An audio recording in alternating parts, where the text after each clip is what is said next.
నమస్కారం మిత్రులారా, welcome to లైకరా creations. MS10కి స్వాగతం. ఇక కథలోకి వెళ్తే, చాలా కష్టపడి పెయింటింగ్ నేర్చుకున్న ఒక వ్యక్తి తన ప్రతిభను పరీక్షించుకోదలుచుకున్నాడు.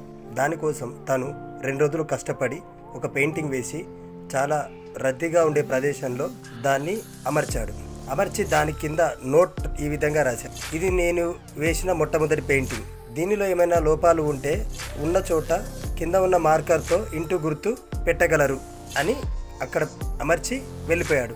సాయంత్రం వెళ్ళి చూసేసరికి తనకు చాలా బాధ కలిగింది. ఎందుకంటే ఆ పెయింటింగ్ నిండా ఇంటూ గుర్తులే ఉన్నాయి.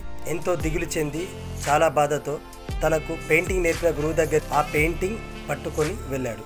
జరిగిన విషయాన్ని గురువుగారికి చెప్పి, గురువుగారు, నాకు పెయింటింగ్ రాదు, నేను ఇంకా నేర్చుకోలేదు, ఇక నేను ఈ జన్మలో పెయింటింగ్ వేయలేను అని బాధపడ్డాడు. తను చెప్పిందంతా విన్న గురువుగారు ఈ విధంగా సమాధానం ఇచ్చారు: సరే, ఒక పని చెయ్యి, ఇదే పెయింటింగ్ను మళ్ళీ వేసి నువ్వు అదే ప్లేస్లో ప్రదర్శించు.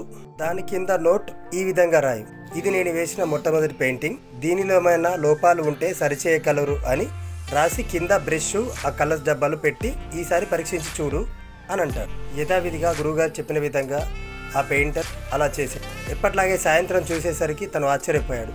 ఎందుకంటే ఆ పెయింటింగ్లో ఒక్క చోట కూడా ఒక్క మార్కు కూడా లేదు. జరిగిన విషయాన్ని గురువుగారికి వివరించాడు. అది ఎలా సాధ్యం గురువుగారు అంటే, దానికి గురువుగారు నవ్వుతూ ఈ విధంగా సమాధానం చెప్పాడు: చూడు, నువ్వు ఏ పని చేసినా లోపాలు ఎత్తి చూపడానికి ప్రపంచం అంతా సిద్ధంగానే ఉంటుంది, కానీ ఆ లోపాలు సరిచేయడానికి ఎవరికి అన్ని తెలివితేటలు ఉండవు. అందుకే ఒక విమర్శతోటే ఆగిపోకూడదు. విమర్శించడం చాలా సులభం, దాన్ని అందంగా చెప్పడమే కష్టం అని చెప్తాడు. దానితో ఆ పెయింటర్ సంతోషిస్తాడు. The moral of the story ఏంటంటే, మనం ఏ పని చేసినా విమర్శించడానికి జనాలు ఎప్పుడు సిద్ధంగా ఉంటారు.